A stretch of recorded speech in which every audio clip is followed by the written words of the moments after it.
Hello बच्चों, मैं सिंकरूम आप सब लोगों का ऑनलाइन क्लास में स्वागत करता हूं।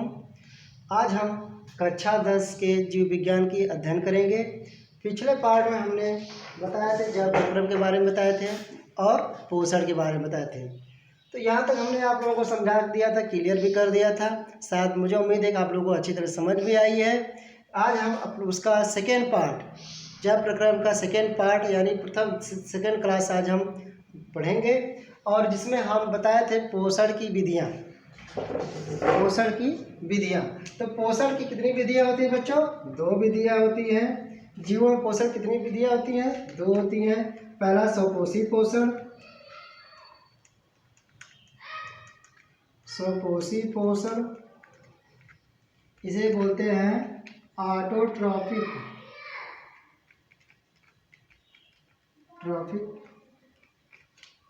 न्यूट्रिशन। ठीक। सेकेंड है, दूसरा है विषमपोषी पोषण।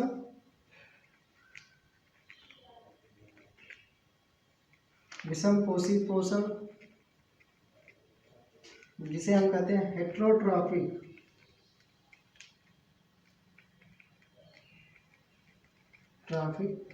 न्यूट्रिशन। ठीक, 2 टॉपिक आपके पढ़ने हैं पोषण के अंतर्गत, स्वपोषी पोषण और विषमपोषी पोषण। तो स्वपोषी पोषण में हमने आप लोगों को आज हम स्वपोषी पोषण पढ़ेंगे। ठीक, तो स्वपोषी पोषण क्या होते हैं?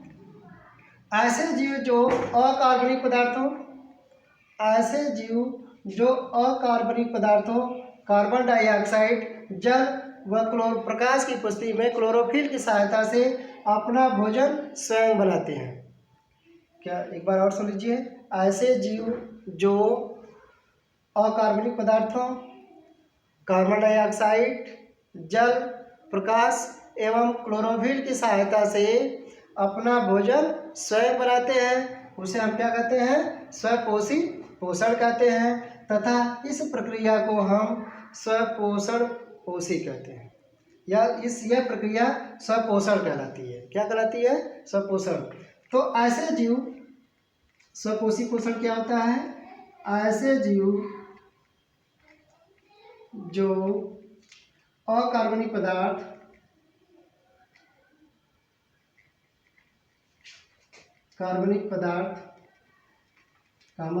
CO2 व जल, CO2 जल, प्रकाश व क्लोरोफिल की उपस्थिति में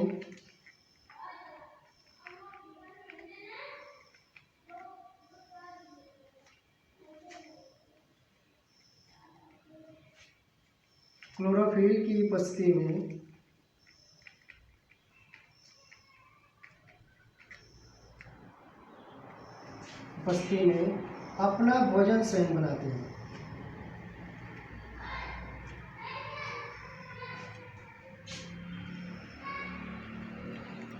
अपना भोजन स्वयं बनाते हैं, उसे स्वपोषी पोषण कहते हैं।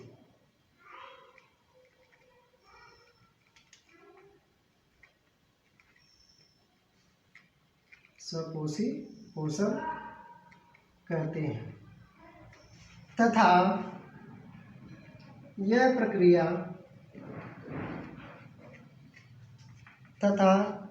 प्रक्रिया स्वपोषण कहलाती है।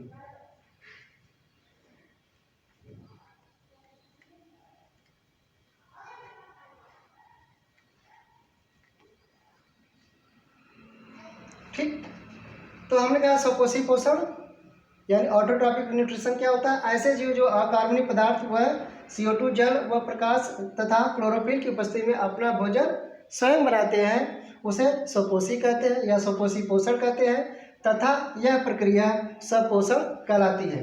तो स्वपोषी पोषण हमने कहा अकार्बनिक पदार्थ तथा CO2 6CO2 + 12H2O ठीक, की उपस्थिति में प्रकाश की उपस्थिति में क्लोरोफिल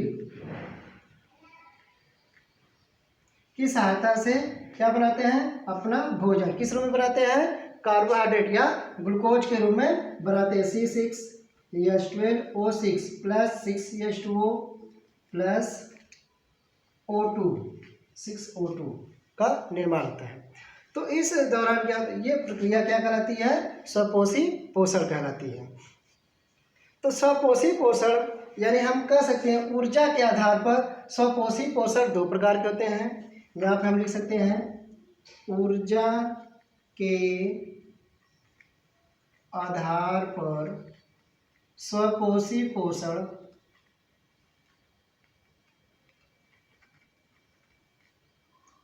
दो प्रकार के होते हैं।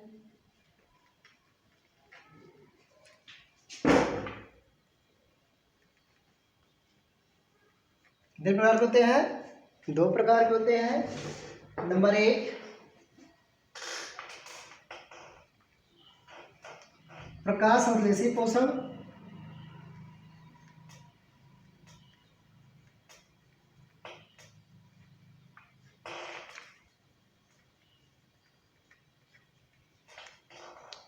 ठीक, जिसे हम कहते हैं फोटो सिंथेसिस, सिंथेटिक न्यूट्रिशन। दूसरा है रसायन संश्लेषी पोषण,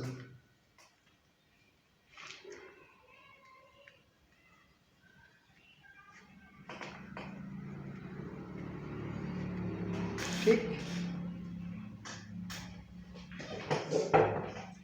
जिसे हम कीमो सिंथेटिक न्यूट्रिशन, ठीक। अब प्रकाश संश्लेषी पोषण क्या होता है, प्रकाश संश्लेषी पोषण को हमने ऊपर बता दिया है। ऐसे जीव जो अकार्बनिक पदार्थ जल कार्बन डाइऑक्साइड में प्रकाश वो क्लोरोफिल की उपस्थिति में अपना भोजन स्वयं बनाते हैं, वो क्या कहलाते हैं, स्वपोषी पोषण, यानी हम प्रकाश संश्लेषी पोषण भी कहते हैं। ठीक, सेकेंड है आपका रसायन संश्लेषी पोषण। इस पोषण में कुछ ऐसे जीवाणु होते हैं जो सरल अकार्बनिक पदार्थों के साथ क्रिया कर अपक्रिया करके अपना भोजन स्वयं बनाते हैं। ठीक, ऐसे जीवाणु, कुछ ऐसे जीवाणु होते हैं जो अकार्बनिक पदार्थों का प्रयोग करके अपना भोजन स्वयं बनाते हैं। तो जिसे हम क्या कहते हैं, रसायन संश्लेषी पोषण कहते हैं। क्या कहते हैं, रसायन स्वपोषी पोषण कहलाती हैं। ठीक, इसमें उदाहरण है कुछ, क्या क्या उदाहरण हो सकते हैं,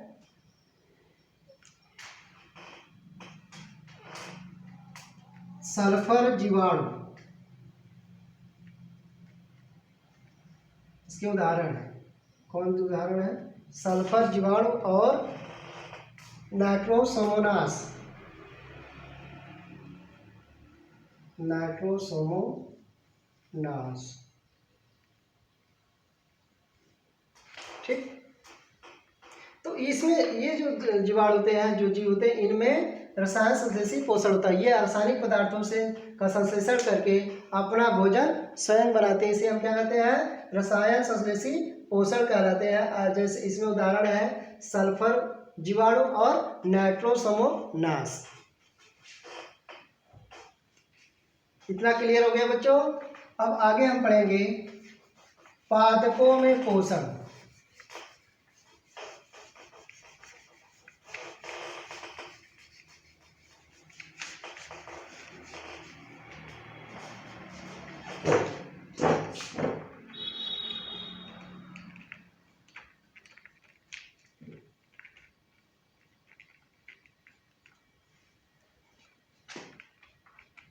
न्यूट्रिशन इन प्लांट्स,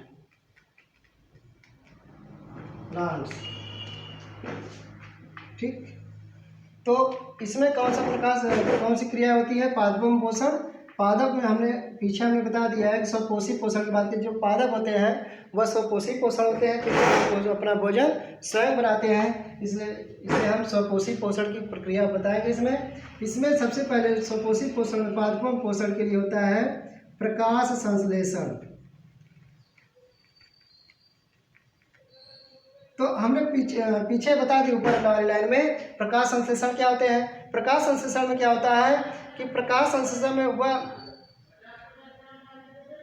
वह अपचायक क्रिया है जिसके द्वारा अकार्बनिक सरल पदार्थ यौगिक और जल तथा कार्बन डाइऑक्साइड की उपस्थिति में क्लोरोफिल की सहायता से अपना भोजन स्वयं बनाते हैं, उसे हम क्या कहते हैं, प्रकाश संश्लेषण। ठीक, पादपों में जो भोजन की प्रक्रिया होती है किसके द्वारा होती है, प्रकाश संश्लेषण के द्वारा होती है। तो हमने पीछे बता दिया कि प्रकाश संश्लेषण में क्या क्या क्या जरूरत होती है प्रकाश संश्लेषण के लिए, यानी पादपों में भोजन के लिए किस किस की आवश्यकता होती है। तो हम यहाँ लिखेंगे पादपों में पोषण के लिए पदार्थों की आवश्यकता या पोषण के लिए आवश्यक पदार्थ, पोषण के लिए आवश्यक पदार्थ। क्या क्या पदार्थ की आवश्यकता होगी आपको, सबसे पहले कार्बन डाइऑक्साइड,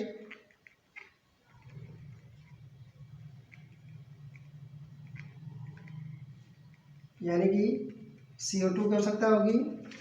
दूसरा जल की यानी कि H2O की आवश्यकता होगी। तीसरा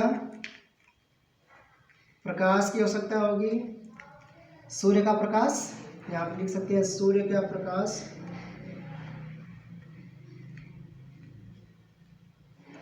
और चौथा जरूरत होगी आपको क्लोरोफिल,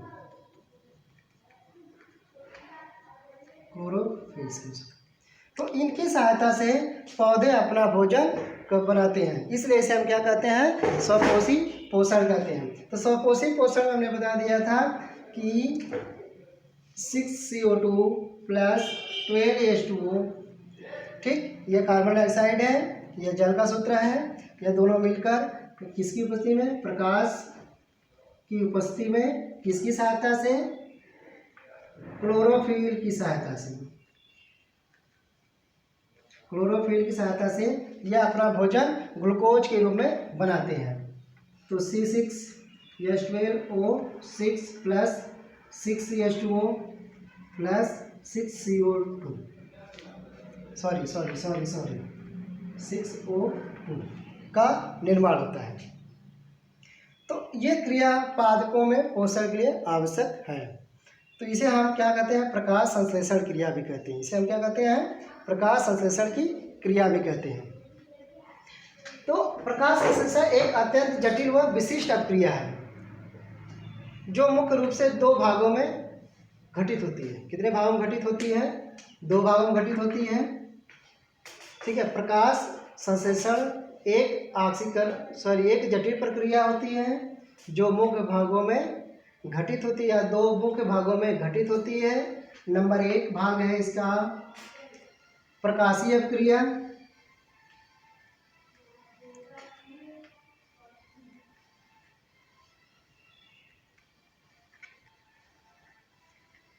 जिसे हम कहते हैं लाइट रिएक्शन।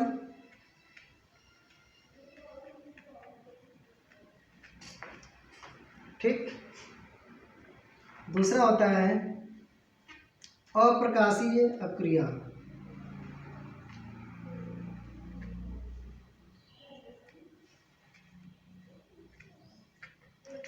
अप्रकाशीय अपक्रिया जिसे बोलते हैं डार्क रिएक्शन।